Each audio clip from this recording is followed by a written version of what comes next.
জয় মা তারা। মা তারা অ্যাস্ট্রোলজি চ্যানেলের পক্ষ থেকে সকলকে জানাই আন্তরিক শুভেচ্ছা। আজকে আমি আলোচনা করতে চলেছি যে মকর রাশির জাতক এবং জাতিকারা দেবাদিদেব মহাদেবের অংশে জন্ম, তার কতগুলি লক্ষণ এবং প্রমাণ আমি এই ভিডিওর মাধ্যমে তুলে ধরছি। আপনারা দেখতে থাকুন মা তারা অ্যাস্ট্রোলজি চ্যানেল।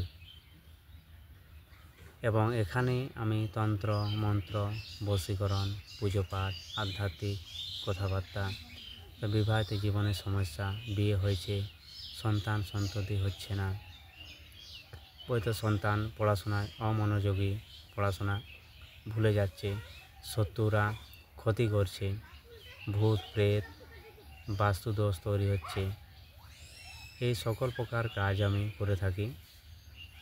আপনারা চাইলে আমার সাথে পশ্চিম মেদিনীপুর এবং পূর্ব মেদিনীপুর দুই জায়গাতে আমি চেম্বার করি।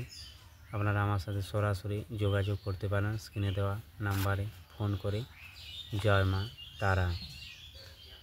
মকর রাশির জাতক এবং জাতিকারা যে 2017 সাল থেকে যে দুঃখ কষ্ট জ্বালা যন্ত্রণা, যে মানসিক যে মৃত্যুতুল্য কষ্ট ভোগ করছে, সেটা হয়তো কথায় প্রকাশ করার মতো নয়। হয়তো অনেক মানুষই বলছে বা ইউটিউব চ্যানেলে দেখছে যে শনির 7.5 মানে হলো 7.5 বছর, তা কিন্তু নয়। এই শনির 7.5 পেছনে রহস্যটি হলো যে দেবাদিদেব মহাদেবের যে 3টি যে চোখ আছে, সে 3টি চোখের মধ্যে যে কপালে যে চোখটি আছে, যখন প্রথম শনির 7.5 হয়, চন্দ্র গ্রহের প্রতি কিন্তু শনির 7.5 স্টার্ট হয়েছিল এবং তখন কিন্তু চন্দ্র গ্রহ দেবাদিদেব মহাদেবের কিন্তু শরণাপন্ন হয়েছিল যে প্রভু আমাকে শনির হাত থেকে রক্ষা করুন। তখন এই চন্দ্রদেবের ডাকে সাড়া দেওয়ার জন্য দেবাদিদেব মহাদেবের যে টাইম লেগেছিল, সেটাকে কিন্তু শনির 7.5 বলা হয়। শনির 7.5 মানে 7.5 বছর নয়। শনির 7.5 মানে হলো 14 বছর রামচন্দ্রের বনবাস। একমাত্র মকর রাশির শনির 7.5 কাটবে 2028 সালে, তার আগে কিন্তু নয়। 2028 সালের পরে কিন্তু সমস্যা মিটবে। এর পেছনে কারণ কি? কারণ এরা কিন্তু ভগবান শিবের কিন্তু অংশ। এদের দুঃখ কষ্ট জ্বালা যন্ত্রণা এই কারণেই ভগবান দেয়। তারা হয়তো ভুলে গেছে যে তাদের কর্তব্য কী। তারা ভগবান শিবকে বা শিবের যে অনুচর, তারা যে মকর রাশিতে জন্মগ্রহণ করেছে, তাই এ রাশির অধিপতি গ্রহ হচ্ছে শনি। শনি হচ্ছে আধ্যাত্মিকতার চরম সীমা। শনি যতক্ষণ না জন্মগোষ্ঠীতে ভালো পজিশনে না থাকবে, ততক্ষণ পর্যন্ত কোনো ব্যক্তি আধ্যাত্মিক লাইনে যেতে পারবে না, সে যেই হোক।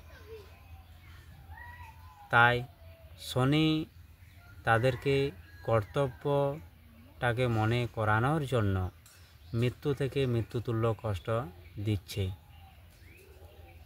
এর পেছনে কারণ হলো যে শিব। কারণ এরা সেই কর্মটা কিন্তু ভুলে গেছে। কারণ শিব মানে কি?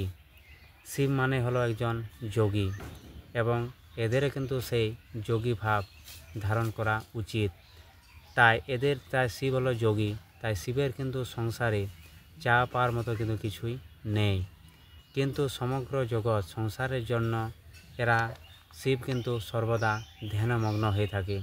তেমন কিন্তু মকর রাশির জাতক এবং জাতিকারা জগৎ সংসারের কল্যাণের জন্য এরা কিন্তু নিজের যে অর্থ সঞ্চয় করে বা রোজগার করে অনেক চ্যারিটিতে কিন্তু এরা দান ধ্যান করে। এদের কিন্তু টাকা পয়সা গাড়ি বাড়ির কোনোদিনও অভাব হয় না, কিন্তু এদের মন কিন্তু সবসময় পরিষ্কার এবং পবিত্র থাকে। ভগবান শিবের যেমন মন পবিত্র এবং পরিষ্কার, তেমনি কিন্তু মকর রাশির জাতক এবং জাতিকাদের কিন্তু মন পরিষ্কার এবং পবিত্র হয়ে থাকে গঙ্গা জলের মতন। এরা কিন্তু সোজা সাপটা কথা বলতে ভালোবাসে।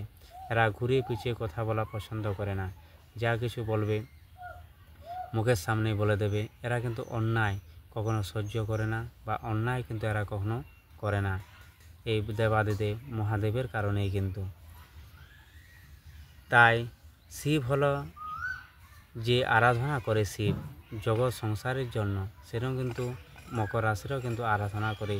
প্রত্যেকটি মকর রাশির মানুষ কিন্তু জন্মজাতই কিন্তু দেবাদিদেব মহাদেবের কিন্তু প্রতি আকৃষ্ট থাকে। প্রত্যেকটি মানুষের, এমন কোনো মকর রাশি জাতক এবং জাতিকারা বলতে পারবে না যে আমার ভগবান শিবের প্রতি মন যায় না।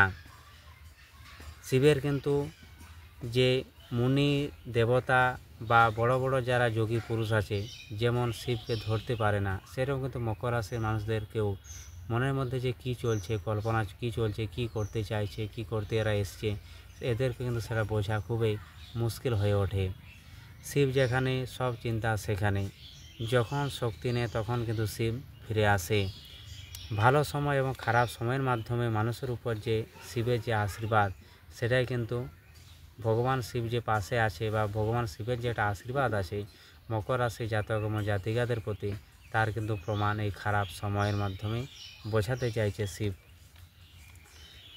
শিব হলো যে আমাদের যে খারাপ সময় ও ভালো সময় যে আসে, সে পুরোটাই কিন্তু আছে শিবের কাছ থেকে এবং ফিরেও যায় শিবের কাছ থেকেই।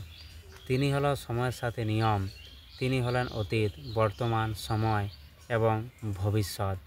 তাই শুধুমাত্র তিনি তার উপহার স্বরূপ আমাদেরকে এই জীবন প্রদান করেছেন।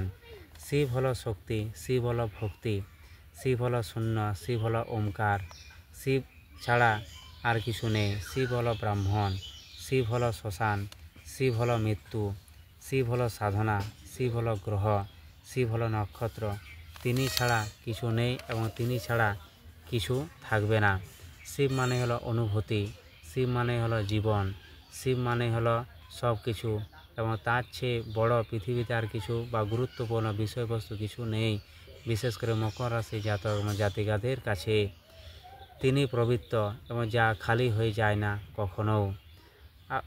যেমন শিবের মকর রাশি জাতক এবং জাতিকাদের মধ্যে যেমন রাগ, চিন্তা, হতাশা, দুঃখ, বৈরাগ্য, দুঃখ, কষ্ট, উদ্বেগ, কাম সব কিছুই হলো দেবাদিদেব মহাদেব।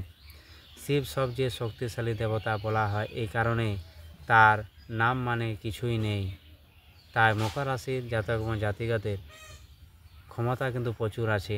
হয়তো এরা আধ্যাত্মিক লাইনে যদি অগ্রসর হতে পারে, তাহলে কিন্তু আসল যে ক্ষমতা বা আসল যে জীবনের উদ্দেশ্য, তাহলে কিন্তু সেরা জানতে বা বুঝতে পারবে।